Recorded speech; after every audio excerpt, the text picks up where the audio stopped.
Unified 911, anong matutulong namin sa'yo? Anya ti maitulong mi ken kapo. Anong may tatabang ko sa imo? Unsay akong ikatabang nimo? Ngini makadabang na misal ka no. Sa anumang wika o dialekto, may tulong na darating sa iyo.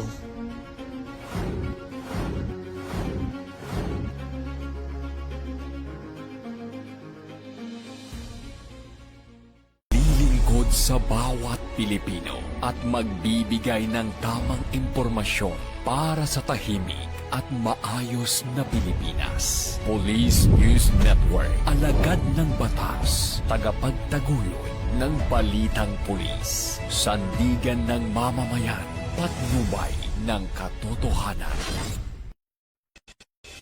La Campo Crame, maghahatid ng pinakahuling kaganapan at nagbabagang balita. Ito ang PNN Police News Network. At ngayon, ang inyong mga tagapagbalita. Magandang araw, Bagong Pilipinas. Ako ang inyong alagad ng batas, tagataguyod ng Balitang Pulis. Ako po si Patrolman Mark Roland Feliciano mula sa PNP Highway Patrol Group. Maghahatid sa inyo ng tamang balita, kwento ng pulis at serbisyo para sa mamamayan. At ito ang PNP News Online, ang pangunahing balita ng Police News Network. Alagad ng batas, tagataguyod ng Balitang Pulis.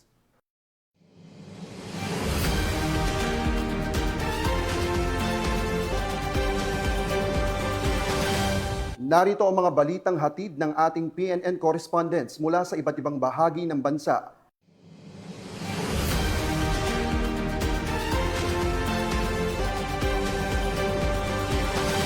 Para sa ating unang balita, arestado ang isang lalaki matapos mahulihan ng smuggled na sigarilyo at hinihinalang shabu sa buy-bust operation ng mga otoridad sa Albay.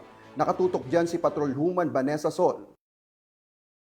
Pay na nakumpiska ng mga operatiba ng pulisya ang mga smuggled na sigarilyo at illegal na droga sa isinagawang buy-bust operation bilang bahagi ng pinaigting na kampanya laban sa mga illegal na aktibidad nito lamang Linggo, Enero 18 taong kasalukuyan, bandang alas 7 ng gabi sa bayan ng Pio Duran, Albay. Ang operasyon na isinagawa ng mga operatiba ng Pio Duran Municipal Police Station sa pangunguna ni Police Captain Franz Joseph L. Tindungan, acting COP katuwang ang Albay PIU, ay nagresulta sa pagkakaaresto ng isang sospek matapos itong mahulihan ng pagbebenta ng mga illegal o smuggled na sigarilyo. Sa buy-bust operation, na-recover mula sa sospek ang 2 rim ng Green Cannon menthol cigarettes at 1 rim ng Red Modern cigarettes kapalit ng halagang 2,000 pesos na buy-bust money. Na-recover din ang isang maliit na heat-sealed transparent plastic sachet na naglalaman ng puting malakristal na substance na hinihinalang shabu na may tinatayang bigat na 0.3 grams at tinatayang street value na 2,040 pesos na binalot sa aluminum foil ng sigarilyo, isang orange na lighter at buy-bust money. Ang sospek ay maharap sa kaukulang mga kaso sa paglabag sa mga batas na may kaugnayan sa illegal na droga at smuggling. Mula dito sa Legazpi City, Albay, ako ang inyong PNN correspondent, Patrolwoman Vanessa Sol, alagad ng batas, tagataguyod ng Balitang Pulis. Maraming salamat, Patrolwoman Sol. SK Councilor at 5 iba pa, arestado sa buy-bust operation ng mga otoridad sa Bacolod City. 2.9 million pesos na halaga na ipinagbabawal na gamot, kumpiskado. Magbabalita dyan si Patrolman Don Brosas.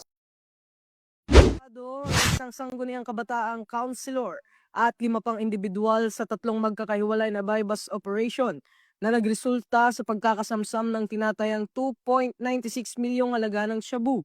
Noong Lunes ng madaling araw, nadakip si alias Ian, 23 anyos, residente ng Barangay 12, kasama si alias Jess, 19 anyos, matapos namanong magbenta ng 1,000 halaga ng shabu sa isang police posture buyer sa Purok Sigay, Barangay 2. Naaresto rin si alias JM, 18 anyos, ng Barangay 9.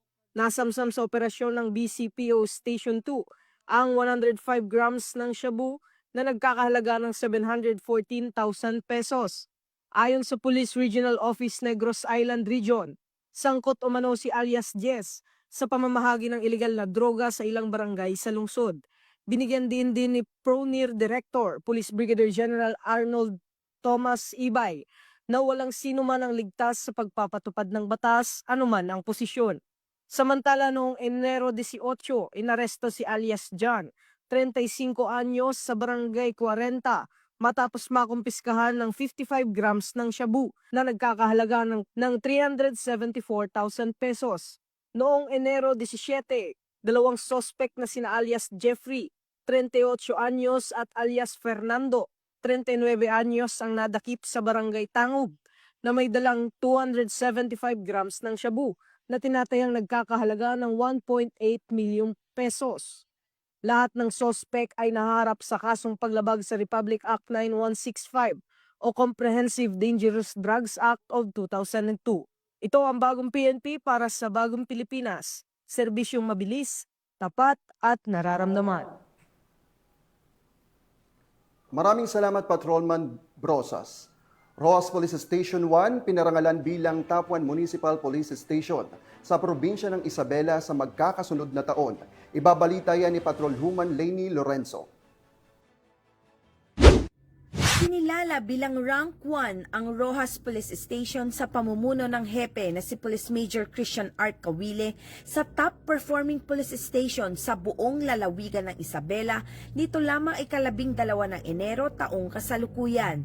Nakamit ng PNP Rojas ang pagkilala para sa magkasunod na taong 2024 at 2025 sa kategoryang Class B Municipal Police Stations. Bilang pagkilala ay ipinagkaloob ng Isabela Police Provincial Office ang Certificate of Recognition. Isinagawa ang pagbibigay ng parangal kasabay ng ginanap na command conference na pinangunahan ng bagong Acting Provincial Director ng Isabela Police Provincial Office na si Police Colonel Manuel Bringas. Ang nasabing tagumpay ay bunsad ng mataas na operational accomplishments ng himpilan at epektibong pagpapatupad ng batas na may malaking kontribusyon sa pangkalahatang tagumpay ng Isabela Cops. Tiniyak naman ng pamunuan ng Rojas Police Station ang patuloy na pagsusulong ng ligtas, disiplinado at payapang pamayanan, alinsunod sa adhikain ng bagong Pilipinas at sa mga direktiba ng pambansang pulisya sa tapat at makataong paglilingkod sa mamamayan. Mula dito sa Lambak ng Cagayan, ako ang inyong PNN correspondent, Patrolwoman Lainey Lorenzo. Alagad ng batas, tagataguyod ng balitang pulis. Maraming salamat Patrolwoman Lorenzo. PNP Highway Patrol Group mas pinaigting ang investigasyon sa mga luxury vehicle na may peking dokumento. Ang detalye ng report ay mula kay Patrolwoman Maria Sara Bernales. Yung pirma ng Philippine National Police Highway Patrol Group na 2 sa 4 na luxury vehicles na inuugnay kay dating Kongresista Saldico ay may peking dokumento matapos ang masusing physical at forensic inspection kabilang ang macro-etching. Ayon sa PNP-HPG, isang sasakyan ang gumamit ng peking plaka habang ang isa pa ay nakarehistro sa ibang pangalan. 2 ring sasakyan ang walang motor vehicle clearance. Patuloy ang pakikipag-ugnayan ng PNP sa LTO at Bureau of Customs para sa paghahain ng kaukulang kaso. Iniimbestigahan din ng PNP ang iba pang sasakyang posibleng may kahintulad na irregularidad at hinihikayat ang mga lehitimong may-ari na makipag-coordinate upang mapatunayan ang kanilang pagmamay-ari. Tinatayang umaabot sa 200 milyon ang kabuang halaga ng mga sasakyang iniimbestigahan. Ito ang bagong PNP para sa bagong Pilipinas. Serbisyong mabilis, tapat at nararamdaman. Maraming salamat Patrolwoman Bernales. 3 individual arestado sa panluloob ng isang hotel sa Lipa City. Patrolman Edwin Baris sa report. Ang 4 na lalaki ng mga otoridad matapos mahuli sa aktong pangluloob sa isang hindi na nag-ooperate na hotel sa barangay Balintawak, Lipa City noong Linggo ng umaga. Ayon sa report ng Lipa City Police Station, napansin ng security guard ng establishmento na may bintanang tinakpan ng plywood habang siya ay nagsasagawa ng rubing patrol. Kalaunan ay namataan niya ang ilang lalaki na may dalang backpack sa loob ng hotel, dahilan upang agad siyang humingi ng tulong sa mga barangay tanod at pulis. Naaresto ang mga sospek na pawang residente ng San Pedro City, Laguna.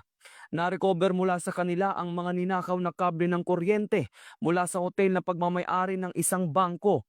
Nasamsam din ang isang baril at mga bala, pati ng ilang plastic sachet na naglalaman ng hininalang shabu.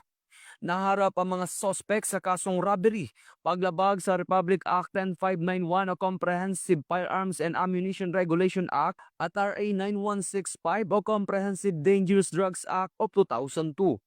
Ito ang bagong PNP para sa bagong Pilipinas, serbisyong mabilis, tapat at nararamdaman. Maraming salamat, Patrolman Baris. SILG at PNP kinumpirma ang voluntaryong pagsuko ni dating Senador Bong Revilla Jr. sa Campo Crame. Muling magbabalita dyan si Patrolman Don Brosas. Ni SILG John Vic Remulla at ng Philippine National Police na voluntaryong sumuko si dating Senador Ramon Bong Revilla Jr. sa PNP National Headquarters sa Camp Crame kagabi, 19 ng Enero.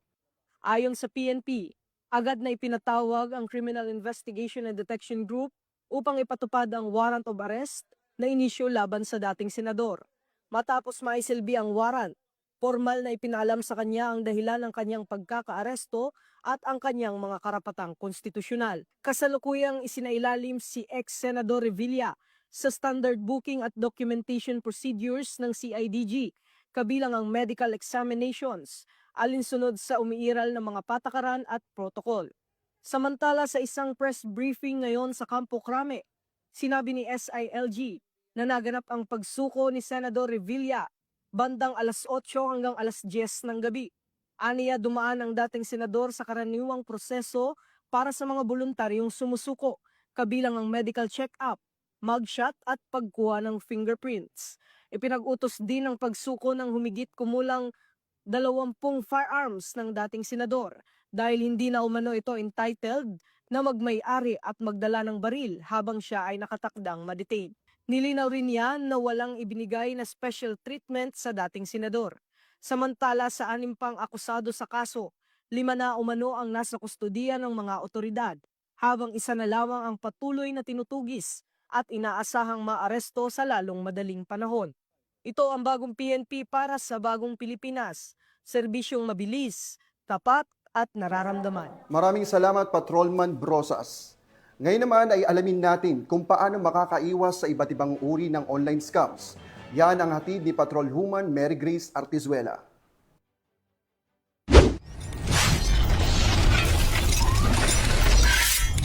May social media account ka ba?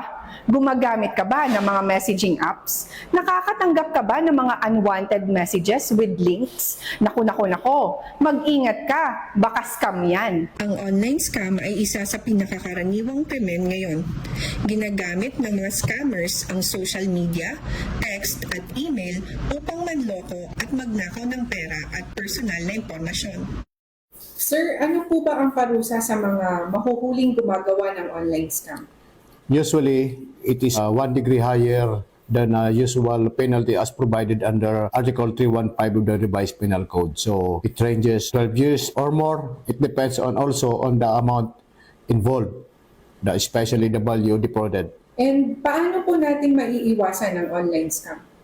Huwag agad tayong mag-click dahil nakakita tayo ng mga words na points, rewards, prices, higher discount, lower interest rates, bonus, and of course, no down payment, no required documents. So these are indications. Please don't click it immediately. Think before you click. So wag po tayo magpapaniwala agad sa mga too good to be true offers. Think before you click. At kung kayo ay maging biktima ng cyber crimes, especially online scam, i-report agad sa pinakamalapit na himpilan ng PNP Anti-Cybercrime Group. Laging tandaan, maging mapanuri at huwag magpaloko.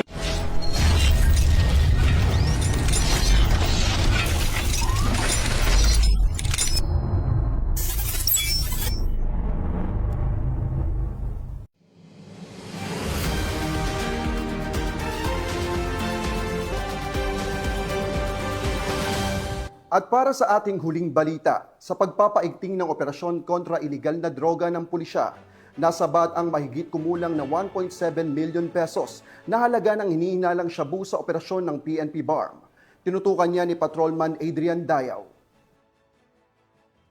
16 anyos na lalaki ang naaresto matapos makumpiskahan ng humigit kumulang 1.7 milyong pisong halaga ng shabu sa barangay Tungol, Dato, Montawal, Maguindanao del Sur. Kinilala ang suspect na si alias Lamalan na ayon sa pulisya ay sangkot din umano sa bentahan ng marijuana sa ilang liblib na lugar sa Dato, Montawal, Pagalungan at Pikit, Cotabato. Ayon kay Police Brigadier General Jason de Guzman, Regional Director ng PRO Bar, agad na inaresto si Lamalan ng pinagsanib na puwersa ng pulisya at militar matapos itong tangkaing tumakas. Na-recover mula sa kanya ang 262 gramo ng shabu at isang hindi lisensyadong .38 caliber na baril. Kasalukuyang nasa kustodiya ng pulisya ang suspect at harap sa kasong paglabag sa Comprehensive Dangerous Drug Act of 2002. Ito ang bagong PNP para sa bagong Pilipinas, serbisyo mabilis, tapat at nararamdaman. Maraming salamat, Patrolman Dayaw. At yan ang nakalap ng balita ng ating mga PNN correspondents mula Luzon, Visayas at Mindanao. Sa ngalan ng pamunuan ng Philippine National Police, sa pangunguna ni Acting Chief PNP Police Lieutenant General Jose Melencio Natartes Jr. at sa pamumuno ni President Ferdinand Bongbong Marcos Jr., kami ay maglilingkod sa bawat Pilipino at magbibigay ng tama at balansing balita. Mula rito sa tanggapan ng tagapag-ugnay ng pambansang pulisya, kami ang inyong alagad ng batas, tagataguyod ng balitang pulis. Ako ang inyong tagapag-ugnay, Patrolman Mark Roland Feliciano ng PNP Highway Patrol Group. Maghahatid sa inyo ng tamang balita, kwento ng pulis at serbisyo para sa mamamayan. At ito ang PNP News Online, ang pangunahing balita ng Police News Network. At ito ang bagong PNP para sa bagong Pilipinas, serbisyong mabilis, tapat at nararamdaman.